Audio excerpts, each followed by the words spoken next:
বাংলার আকাশ, বাতাস, নদী আর প্রকৃতির সঙ্গে যিনি একাত্ম হয়ে গিয়েছিলেন, তিনি হলেন বিশ্বকবি রবীন্দ্রনাথ ঠাকুর। তিনি শুধু কবি নন, তিনি ছিলেন সাহিত্যিক, দার্শনিক, সঙ্গীতজ্ঞ, শিক্ষাবিদ, সমাজ সংস্কারক এবং চিত্রশিল্পীও। আজকের এই ভিডিওতে আমরা জানব রবীন্দ্রনাথের জন্ম থেকে মৃত্যু পর্যন্ত তার জীবনের বিস্তৃত কাহিনী। জন্ম ও পরিবার। রবীন্দ্রনাথ ঠাকুর জন্মগ্রহণ করেন 1861 সালের 7 মে কলকাতার জোড়াসাঁকো ঠাকুরবাড়িতে। তার পিতা ছিলেন মহর্ষি দেবেন্দ্রনাথ ঠাকুর, একজন দার্শনিক এবং ধর্মপ্রচারক। মাতা ছিলেন সারদা সুন্দরী দেবী।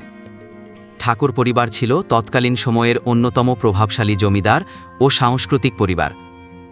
রবীন্দ্রনাথ ছিলেন পিতামাতার 14 সন্তানের মধ্যে সবচেয়ে ছোট। ছোটবেলা থেকেই তিনি সাহিত্য ও সঙ্গীতের প্রতি আকর্ষণ দেখাতেন। শিক্ষাজীবনের প্রাতিষ্ঠানিক শিক্ষা খুব বেশি এগোয়নি। প্রথমে ভর্তি হন ওরিয়েন্টাল সেমিনারি স্কুলে, পরে কিছুদিন সেন্ট জেভিয়ার স্কুলে পড়াশোনা করেন। কিন্তু নিয়মিত স্কুলে পড়াশোনা করতে তার ভালো লাগত না। 1878 সালে আইন পড়ার জন্য তিনি ইংল্যান্ডে যান। কিছুদিন লন্ডনের ইউনিভার্সিটি কলেজে পড়াশোনা করেন, কিন্তু আইন শেষ না করেই দেশে ফিরে আসেন। তবে তিনি প্রাতিষ্ঠানিক শিক্ষায় সীমাবদ্ধ ছিলেন না। আত্মশিক্ষার মাধ্যমে জ্ঞান অর্জন করে গড়ে ওঠেন এক বিশ্বমানব। কর্মজীবন ও সাহিত্যকর্ম। খুব অল্প বয়সেই রবীন্দ্রনাথ লেখালেখি শুরু করেন। মাত্র 8 বছর বয়সে তার প্রথম কবিতা প্রকাশিত হয়। 13 বছর বয়সে প্রথম গল্প লেখেন। তার সাহিত্যকর্ম বিস্তৃত। কবিতা, উপন্যাস, গল্প, নাটক, প্রবন্ধ সব ক্ষেত্রেই তিনি রেখেছেন অসাধারণ অবদান। রবীন্দ্রনাথ ঠাকুরের উল্লেখযোগ্য সৃষ্টিগুলো হল কাব্যগ্রন্থ, গীতাঞ্জলি, মানসী, সোনারতরী, গীতিমাল্য, গীতবিতান, উপন্যাস গোড়া, ঘরে বাইরে, চতুরঙ্গ, শেষের কবিতা, গল্প কাবুলিওয়ালা, পোস্টমাস্টার, নষ্টনীর, ক্ষুদিত পাষাণ। গান তিনি প্রায় 2300-র বেশি গান রচনা করেছেন, যা রবীন্দ্রসঙ্গীত নামে পরিচিত। বিশেষভাবে উল্লেখযোগ্য হল ভারতের জাতীয় সঙ্গীত জনগণমন এবং বাংলাদেশের জাতীয় সঙ্গীত আমার সোনার বাংলা। শিক্ষা ও সমাজসেবা। 1901 সালে তিনি প্রতিষ্ঠা করেন শান্তিনিকেতন, যা পরে বিশ্বভারতী বিশ্ববিদ্যালয়ে পরিণত হয়। তার শিক্ষাদর্শ ছিল প্রকৃতির সঙ্গে মিলেমিশে শেখা, মুক্তভাবে চিন্তা করার সুযোগ, কেবল বই নয়, বাস্তব জীবনের অভিজ্ঞতার মাধ্যমে জ্ঞান অর্জন। এছাড়াও তিনি সমাজ সংস্কারে ভূমিকা রাখেন। কুসংস্কার, অন্ধবিশ্বাস ও সাম্প্রদায়িকতার বিরুদ্ধে কলম ধরেছিলেন। ব্যক্তিগত জীবন। রবীন্দ্রনাথ ঠাকুরের ব্যক্তিগত জীবন ছিল সুখ দুঃখে ভরা। 1883 সালের 9 ডিসেম্বর মাত্র 22 বছর বয়সে তিনি বিবাহ করেন মৃণালিনী দেবীকে। সেই সময় মৃণালিনীর বয়স ছিল মাত্র 10 বছর। দাম্পত্য জীবনে তাদের 5 জন সন্তান ছিল। মাধুরী লতা দেবী।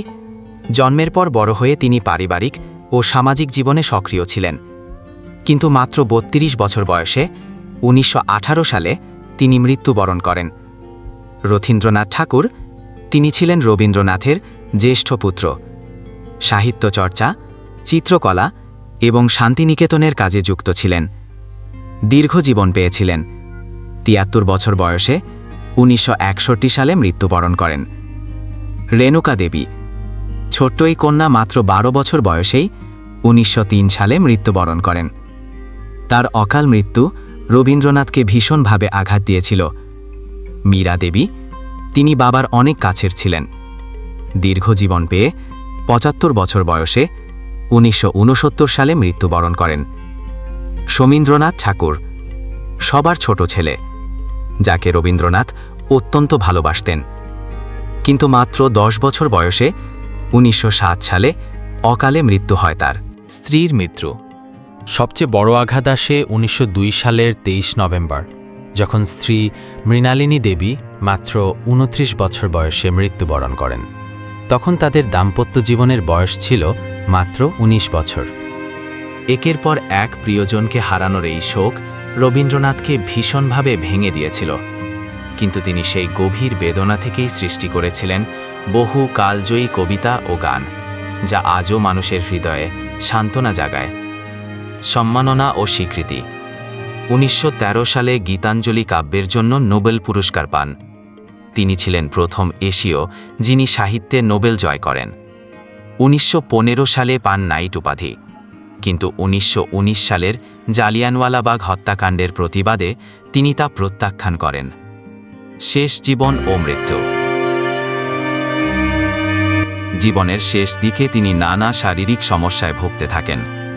1941 সালের 7 আগস্ট 80 বছর বয়সে তিনি কলকাতার জোড়াসাঁকোর ঠাকুরবাড়িতেই শেষ নিঃশ্বাস ত্যাগ করেন। রবীন্দ্রনাথ শুধু বাংলার নয়, সমগ্র বিশ্বের এক অনন্য সাহিত্যিক। তার গান আজও কোটি মানুষের হৃদয়ে বেজে চলে। তার সাহিত্য জাতীয়তাবাদ, মানবতা ও বিশ্বজনীনতাকে ছড়িয়ে দিয়েছে। শিক্ষা, শিল্প, সমাজচিন্তা সবকিছুতেই তিনি আজও সমান প্রাসঙ্গিক। বিশ্বকবি রবীন্দ্রনাথ ঠাকুর আজও আমাদের মনে জীবন্ত। তার সৃষ্টি, তার গান, তার শিক্ষা আমাদের অনন্তকাল প্রেরণা দিয়ে যাবে। তিনি বাংলার আত্মা, বাংলার গর্ব এবং বিশ্বের একজন অমূল্য সম্পদ। বন্ধুরা, এটাই ছিল বিশ্বকবি রবীন্দ্রনাথ ঠাকুরের জীবনী। আজকের পর্বটি কেমন লাগলো অবশ্যই কমেন্ট করে জানাবেন। সেই সাথে এমন বিশিষ্ট ব্যক্তিদের জীবনী সম্পর্কে জানতে আমাদের চ্যানেলটি সাবস্ক্রাইব করে রাখুন। ভালো থাকুন সবাই। আসসালামু আলাইকুম। ভেঙে মোর ঘরের চাবি নিয়ে যাবি কে আমারে, ভেঙে মোর ঘরের চাবি নিয়ে যাবি কে আমারে। ও বন্ধু আমার, না পেয়ে তোমার দেখা, একা একা দিন যে আমার কাটে না রে। ভেঙে মোর ঘরের চাবি নিয়ে যাবি কে আমারে।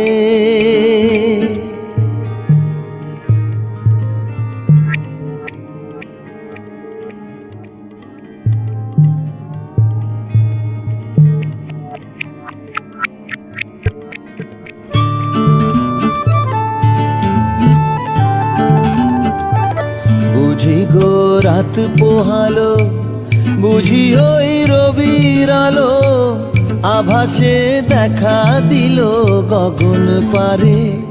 সম্মুখে ওই হেরি পথ, তোমার কিরত পৌঁছবে না মোর দুয়ারে। ভেঙে মোর ঘরের চাবি নিয়ে যাবি কে আমারে।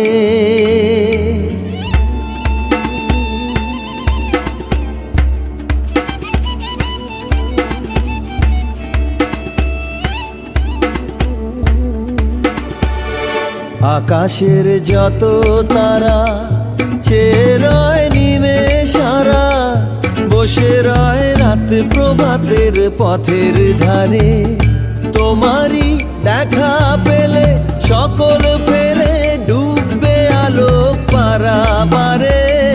ভেঙে মোর ঘরের চাবি নিয়ে যাবি কে আমারে।